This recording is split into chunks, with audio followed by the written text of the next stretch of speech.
Olix Network 18, Mission Poshan, Bhavishya Roshan. The Asian markets have started the week on a strong note. This is Zoa that had first made allegations of a nexus between Chanda Kochhar and the Videocron group, now alleges that there is a nexus also between Chanda Kochhar and the Ruyas of SR Group. I don't see a 10 basis points change in interest rates impacting demand. My guess is the RBI is probably going to end up raising rates just to be safe and not just wait for the monsoon. 0.5, 0.6 higher. And the Sensex is opening 250 higher. That's again 0.65 higher. We are in a situation of consolidation and margins are looking good. Hopefully they will improve as we go further. Government spend that is keeping the momentum going on, and private investment doesn't seem to have really made a comeback. Allahabad High Court ruled that the circular will not apply to power companies just for a month actually. So CBIC chairman in a video conference last week has told all these chief commissioners to start sending notices, tax notices for recovery, for non-filing. Mr. M.K. Jain has been appointed the RBI Deputy Governor for a period of 3 years. Mr. Jain essentially was the CEO at IDBI Bank. Okay, that's the day. Let's see. It's not a great start to the week. Once again, the struggle is continuing. This is Closing Bell. I'm Surabhi Upadhyay, and joining me this afternoon is Sonia Shenoy. Sonia, that graph is not giving any comfort, right, as we start the show. Days low on the Nifty. The Nifty Bank is down 1.5%. The mid-cap index. And I think the point that stood out for me was that feeble attempt at a recovery that we had around 11 o'clock, how quickly it's getting sold into. We've also crossed some levels on the way down. The Nifty's broken its 20 DMA as well. So, and we've got a critical 1 hour still left. I know, and a couple of issues as we were discussing earlier in the day as well. One, of course, there is a possibility of a rate hike, right, by the RBI. Yeah. Maybe that's something the market is looking at this week. Then you have political uncertainty after the way the buy polls have shaped up. Earnings downgrades have come in from a whole host of brokerages post Q4. So I think it's a combination of cues that is giving the bears the upper hand, perhaps. Yeah. Oh, absolutely. That benchmark bond yield. By the way, this 12 o'clock announcement of sorts that came in from the finance ministry, that has also kind of perhaps rattled people a little bit because it's nothing new, but perhaps it's the government telling you that, look, let's be a little more realistic about possible fiscal slippages. That was a very clear message that came out in that 12 o'clock announcement. We've got a lot of ground to cover. Let's get started. Here's what's lined up on Closing Bell today. We'll have Jay Bala of Cash the Chaos joining in to make sense of this market for us. Jay has been very, very bullish. Is he still going to retain that bullish trend? We'll find out as we talk to him. Okay, we'll also discuss the market fundamentals with SP Tulsian of sptulsian.com, Deepak Shenoy, the founder of Capital Mind, and Mayuresh Joshi of Angel Broking. And as always, our technical experts will take you through the key trading strategies for the last hour of trade. All right, how should you position yourself in this last hour of trade then? We have Ashwani Gujral who joins in now into our conversation, and in a bit we'll get more views as well. Ashwani, hi, good afternoon. Your views resonate in my ears, the kind of talk that we had earlier in the morning about how this market sort of belongs to the bears, at least in the very near term. It's pretty much what has taken place today, market under, falling under its own weight. You get a sense that that's its own weight. You get a sense that that's something that could continue through the last hour as well, and maybe even for a major portion of this week? Well, it's very important to take major messages from the market. Every day we find an excuse, today it's HDFC Bank, tomorrow it's this, that, today it's politics. But what's clear is you have 230 advances and 1420 declines. So that means the entire market is getting sold. So let's not make any mistake about that. The other thing is that the things which are holding on, like Pidilite, Bajaj Finserv, etc., Bata, all these guys are also now collapsing. So my sense appears to be that we are only focusing on our own domestic cues, good or bad. And because of that, the market probably will price in the entire, political outcome before the election. And if a coalition of some kind has to be priced in, then chances are everything should go down much more. So going by that, I won't look at global markets on a daily basis and assume that we will tag along. but people would be surprised because the kind of distribution there is that is there. Each time you have good news, mid caps collapse within half an hour. So this should be taken on board by people, that this is not 2017 etc. where we tag along global markets. We have rates, politics, enough going on here that should probably lead us lower. And Bank Nifty, I wouldn't be surprised if an intermediate top has been made today, because 700-800 points from the high does not happen every day, and chances are people booked serious profits on banks. Having said that, individual stocks, RIL is a buy with a stop of 938, target of 960. Aurobindo Pharma is a sell with a stop of 540, target of 515, and India Bulls Housing is a sell with a stop of 1215, target of 1165. Ashwani, take your point, and you've been actually saying this for a while, that this market, I mean, you were not convinced with the breakout in any case. The question is, what is the best short now? If you're thinking of positional shorts, A, is that a good idea? And B, should you still look at the mid-cap universe, or can you look at the Nifty or maybe the Nifty Bank? Because that's the one that has outperformed. Even now, I mean, year-to-date, the Nifty Bank has done better than the Nifty. See, basically, the best shorts are in the smaller stocks, because out there are no buyers. So once they start falling, they just collapse. People have been hanging on to this HDFC Bank, etc., because that gives the illusion that the market is headed to new highs, whereas, behind the scenes, everything else is collapsing. So my sense is now that process is also almost getting done. And now you will get much better shorts even on larger stocks. So overall, those 15, 20, 25 stocks that are holding this market higher, even there we could see declines. But the best short remains where there is momentum on the downside, and that happens to be the mid caps. Okay, so what about the stocks then? What looks like a good stock to trade either on the upside or downside now? Well, HDFC Bank is hitting lows of the day as we speak. So that is one place where people are booking serious profits. But, if rates are going up, pick out financials, make a portfolio of them and go short on them. Chances are you'll make money. And, the smaller the stock, the better returns you'll get. Okay, we also have Mitesh Thakkar joining in the conversation. Good afternoon, Mitesh. Are you also thinking short in this market? Your views? I mean, the decline just continues in mid-caps. I think, we mentioned that 10,775, 10,750 would be the zone, which will be the upper end of the range. So we've kind of started declining from there. I think we are heading towards the lower end, which is close to 10,580, 10,560. If that is broken, then I think, we'll see possibly more declines. Then the pattern will also turn slightly bearish. But yes, trading on the short side is definitely looking more profitable, with a lot of stocks breaking down. I think, as Ashwani was highlighting, the breadth is quite narrow in the sense that I think only few stocks are possibly heading or holding on to their own in this market, but the broader market is still showing signs of a decline. So I have two sell calls right now. Escorts is a sell call. That's a sell with a stop at 922 for targets of 870. And amongst the banking names, I have a DCB Bank, sell with a stop at 181 for targets of 170. Okay, Escorts and DCB Bank looking to sell over there. Thanks, gentlemen, for joining us. We'll keep coming back to you for more ideas. But for now, let's get Mr. SP Tulsian of sptulsian.com and Deepak Shenoy to comment on individual names on the fundamental side. Gentlemen, afternoon. Mr. Tulsian, a lot of non-index large caps are falling today. Edelweiss is down 6%, TVS Motor is down 5%, Future Consumer is down 4.5%. And all these are good fundamental companies. Anything that you'd want to perhaps buy, maybe if not now, over the course of the next couple of weeks?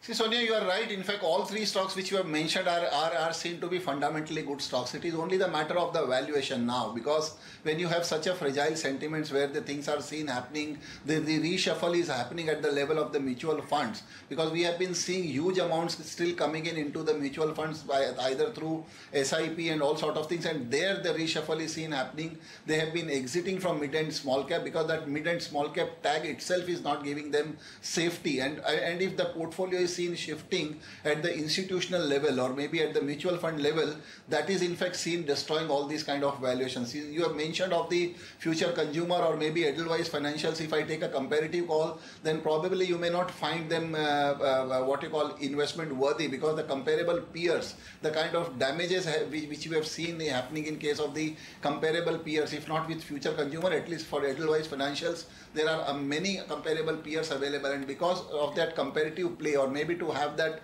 destruction which we have seen in case of other companies, maybe like L&T Finance Holding or maybe like Mahindra & Mahindra Finance. In fact, there are many other NBFCs seen getting corrected. But coming specifically, probably the rate hike, the fear which is expected in the RBI meet day after tomorrow, probably that is keeping all these financials and Bank Nifty and NBFC stocks under check, or maybe seen to be passing through the huge correction. So I don't think that there is any point in taking a valuation call at this stage, unless until you allow the events to get past. But if you want to, then probably the large caps are seen to be more safer. I'm not saying that the wealth or the valuation may not get destroyed there also, or to some extent, but I don't think that unless until we see the sentiments getting stabilized, till we should be able to take a call on the mid and small caps. Okay, fair point, Mr. Tulsian. I understand that. There's just so many examples of absolute accidents out there in the market. Look at Intellect Design Arena, a stock that had a great run. A lot of people who track it talk about its great fundamentals as well. Phenomenal run. Look at a one-year chart and then look at what's happened within the last 2-3 sessions. This is today's picture, 10% down and counting. Let's put up a 1 year on Intellect Design Arena. There you go, and see the selling that's come through. This is a stock that's also owned by some institutions. There is an institutional presence as well in this stock. Well, let's get the conversation going forward. Deepak Shenoy is also with us, as we told you. Good afternoon, Deepak. I don't know if you track Intellect or not, if you do a view there, or I'm picking up other examples. Shankara Building Projects. The company came out, told us on Friday itself that they have no further disclosures. There's nothing unusual in their business operations, but there's panic out there. There is, in fact, in Shankara's case, for instance, we did a little bit of, talks. We went and, tried to figure out if there's something that's so wrong with the company that it deserves these kind of, 12-13% falls. At this point, it doesn't seem like this is a significant issue in terms of a solvency or a fundamental issue. It seems to be a correction in valuations, primarily because of liquidity. Liquidity being that money moves out of this counter, perhaps to other counters, and relatively speaking, the stock impact is quite high. And wherever there is a liquidity problem but not a solvency problem, I think that presents an opportunity. And this is where I think we have to look carefully at all the stocks that have gone into this ASM mode as well, where margins also will increase from July onwards in the F&O space. So there is a bunch of liquidity concerns that are coming up. Add to that and potential interest rate hike, which will effectively make the market interest rates actually, RBI interest rates actually marginally equal to what people are paying in the wholesale markets. I feel this liquidity issue will cause a lot of good companies to fall as well. I don't have a view on Intellect, but I think Shankara will be a very interesting look if it were to fall further from here. Okay, you would look at Shankara if it falls further from here. Deepak, hi, good afternoon. The other set of stocks I wanted to discuss with you are some of these auto names. Names like Escorts, etc. have fallen quite a bit. Today, that stock is down about 4% odd. Eicher Motors hasn't sort of gotten back to its all-time high. Anything in this space that you think deserves a mention now at these prices? I think two layers, Sonia. I think the issue here is the auto manufacturer space, which is, the direct-to-consumer brands.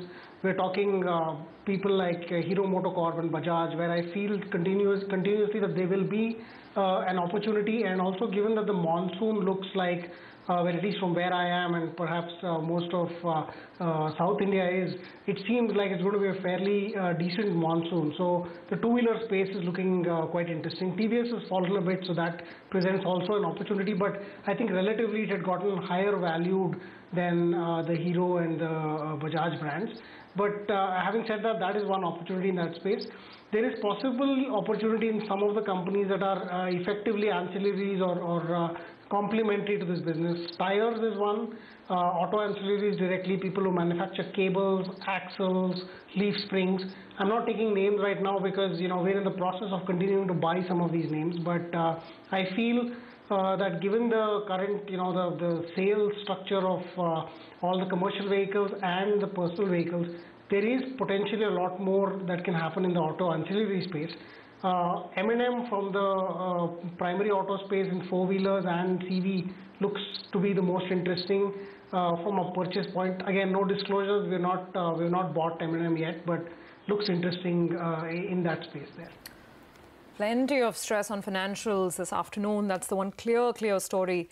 More examples. Yes Bank, for instance, lots of selling coming through.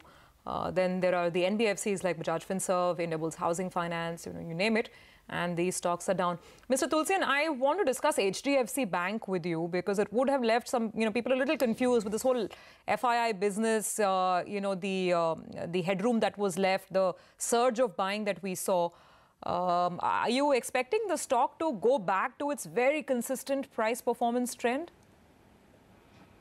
See, if you remove this expectation of the FII buying scene coming in, which was in fact expected this morning also, that about 4.3 crore shares window has got opened for them. If you just knock that off and the kind of upsurge which we have seen, definitely if it is not coming through, then that accretion, which we have seen in the share price has to get corrected because there is no other reason. Now, if you connect this with the rate cut fear, rate hike fear, in the day after tomorrow RBI meet, then obviously that also will be seen a negative for the banks, which we have been seeing happening. So I think combination of these two factors are making the HDFC Bank to correct, and except for that, I don't think that there is any upside valuation, seen in the stock beyond a point. Pressure is on. The Nifty Bank is trying to fight from the lows, but we're still talking about a 400-point decline, and you can see the Nifty itself. Not much headway over there. Let's get more trading ideas going. We have Sandeep Wagle joining in. Sandeep, what are you working with? I mean, some of your, other peers are clearly thinking short in the market. What about you? Afternoon, Surbhi. I would also go short. I think there is still some more downside. A sell in a NBCC, stop loss of 88, target of 81. And a sell in a TVS Motors, stop loss of 570, target of 540.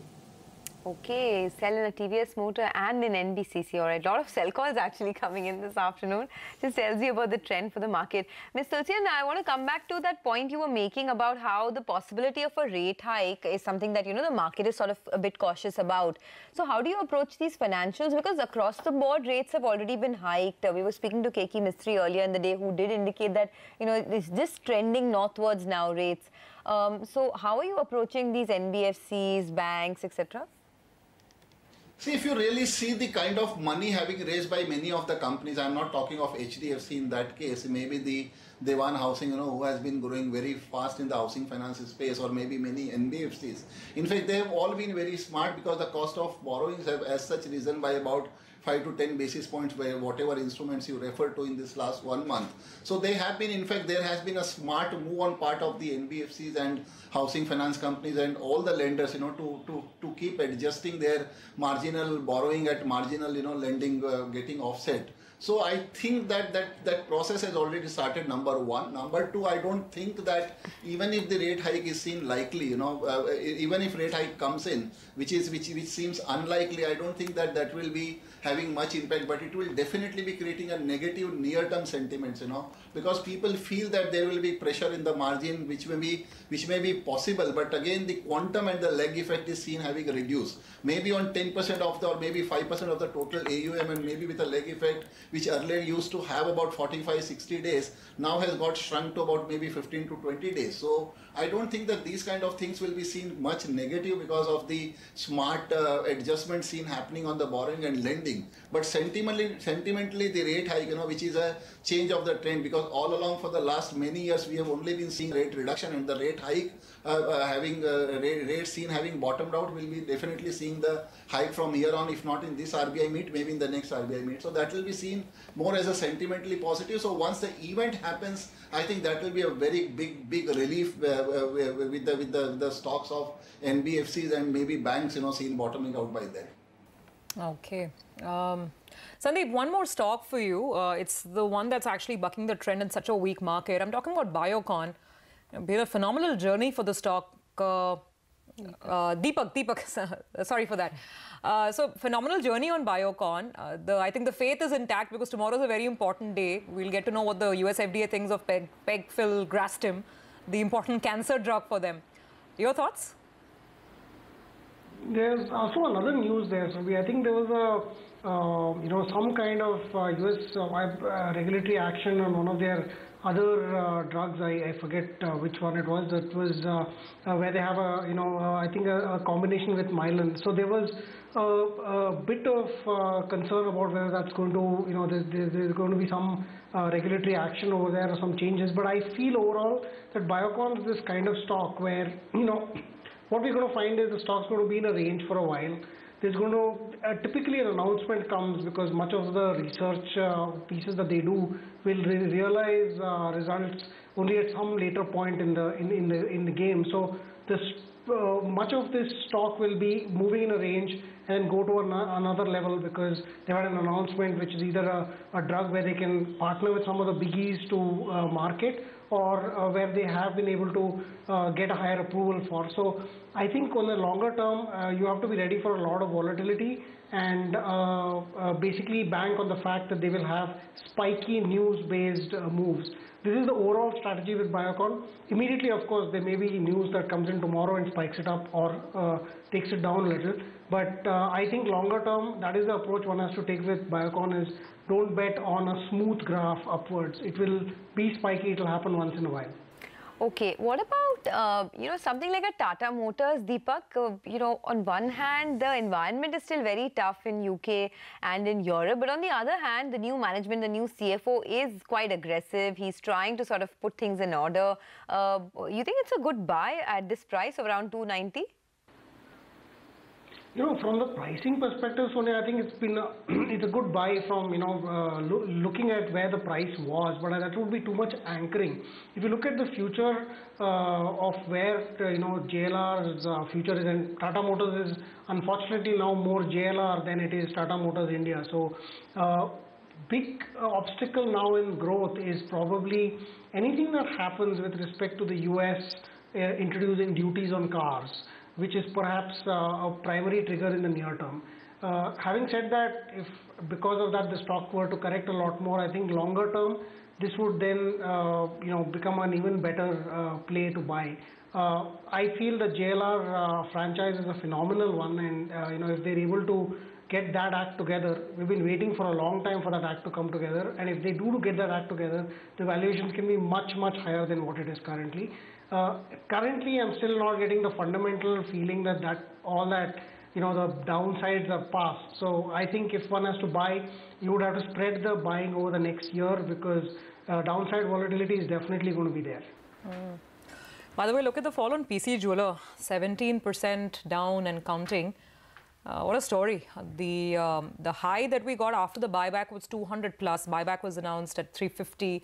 None of that has really helped sentiment whatsoever for this company, at least. It's just a one-way journey down. Of course, the lowest it reached at the height of the selling was sub 100, so 129 on the screen on PC Jeweler now. Mr. Tulsian, final question to you before we let you go. I mean, I got the caution that you were handing out on mid-caps in general, given the environment.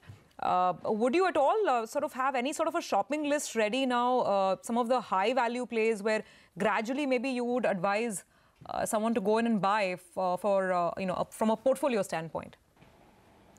See, maybe 2 or 3 parameters which can get applied. Firstly, you have to see the growth. If you are convinced that the growth is seen intact for the company and there has been an erosion to the extent of about maybe 30% or 35% from its peak, I'm talking of the 2018 peak, then those things are definitely making a good entry point. Now, just to give you a few examples, maybe like electrical cable industry, there are maybe about 4, 5, 6 stocks available in that space. They are seen to be quite good. Come on on the aquaculture, there have been a drop in the shrimp prices in the recent exports. But again, on that front, I'm not specifically pointing out on Apex Frozen Food, because that is a victim of the huge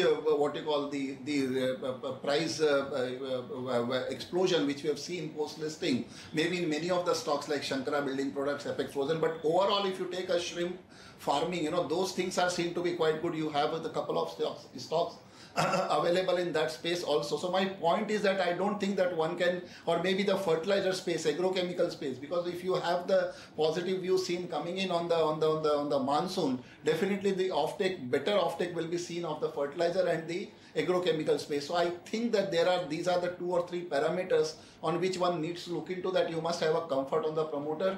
Growth is seen intact for the company, and thirdly, it is an admitted fact that the PE contraction is happening across the board. Maybe in case of Frontline, it is happening by about 10 to 15%. In mid-cap, quality mid-cap, it is happening by 30-35%. So that's what I've said, that if you have seen the prices having corrected by 30-35% from the top of 2018, then those stocks can be looked into for buying with a view of at least 6 months also. Okay, Mr. Tulsian, thanks a lot for joining us and taking us through all of your stock ideas. We need to move on because the technicals of this market are not looking good. The mid-cap index is under quite a bit of pressure, and it's very hard for the Nifty to get above this 10,700 mark. Jay Bala of cashthechaos.com is joining us now on the show. Bala, hi, afternoon. We're speaking after a while, so good talking to you.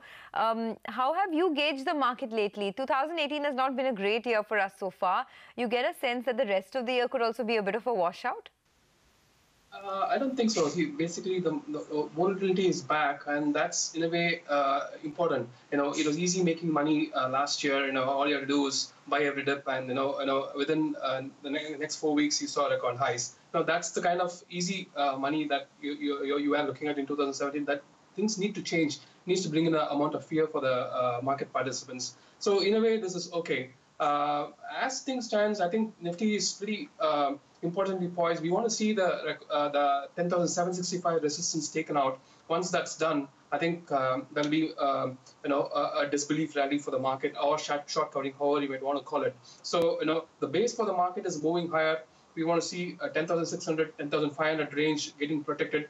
To be more precise, I think the possibility of market printing 10,518 remains quite low. So I'm remaining bullish on the market, and things are changing in the banking space. Even ICICI is starting to look good, and in fact, it's starting to look so good that if it were to clock a couple of positive days, I think the possibility of it scaling fresh 52 weeks are looking bright for the stock. So there's something happening in the private banking space. It's really interesting because I know that there are some technical experts out there, Jay, you're definitely in that camp, that have held a very bullish medium-term view. And again, I'm hearing that from you as well. I remember the view from JM Financial on the technicals is also quite positive.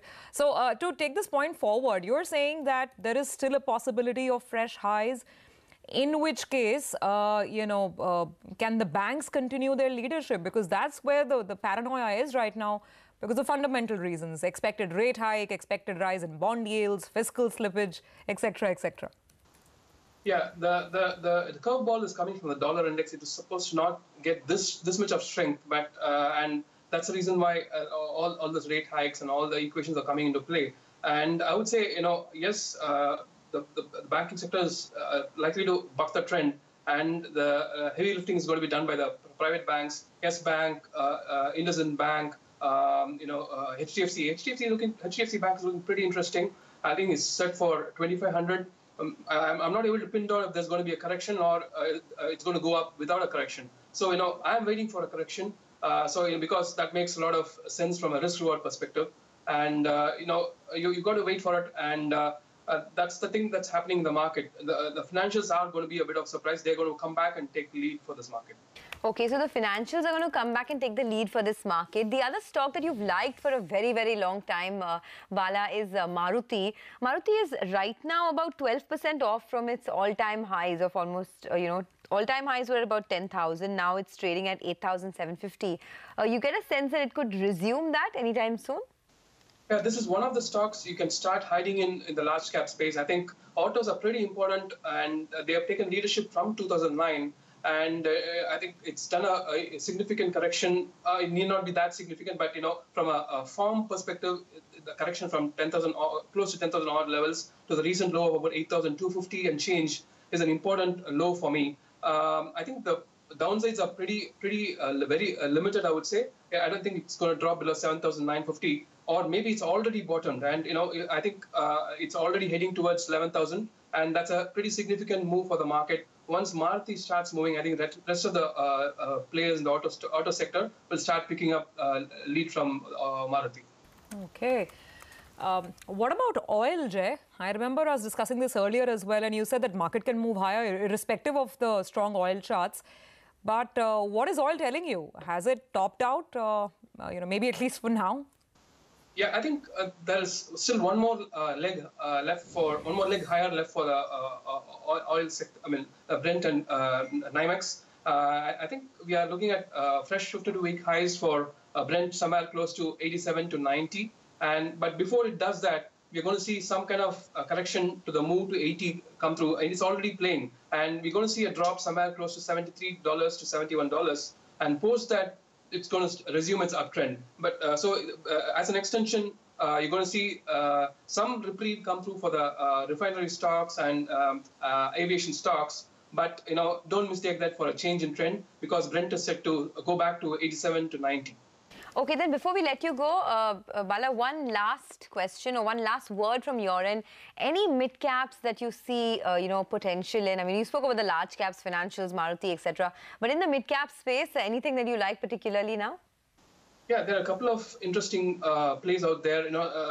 If you look at something like Indraprastha Gas, it had a stellar run from 2015 to 2018 beginning, and it's had a correction from there. And I think it's already done its full correction and unlikely to drop below 240. So I can place a stop below that level and expect the stock to scale somewhere to 350 to 400 from current levels. And if you want to play for the short term, Bosch isn't looking that good. Although this is can be classified as an auto stock, it looking a bit negative for the short term. It needs to correct a little more below the March lows of 2018. So, you can place a stop above 18,720 and try to play it short for a move towards 17,000. So, the story is still pretty much the same. The Nifty Bank, by the way, is now down 460 points. The day's low was 26,250. And, yeah, so we are hurtling past those levels. Just look at the amount of selling that's coming in. Pull up the benchmark bond yield as well. Last time I checked, we were almost at the doorsteps of 7.9%. See where we are now. Yeah, we're pretty much around those levels. So not too much of an additional movement in bonds. But anyway, the selling in financials is quite savage. HDFC Bank 3.5% now on the way down. So that's how it's playing out.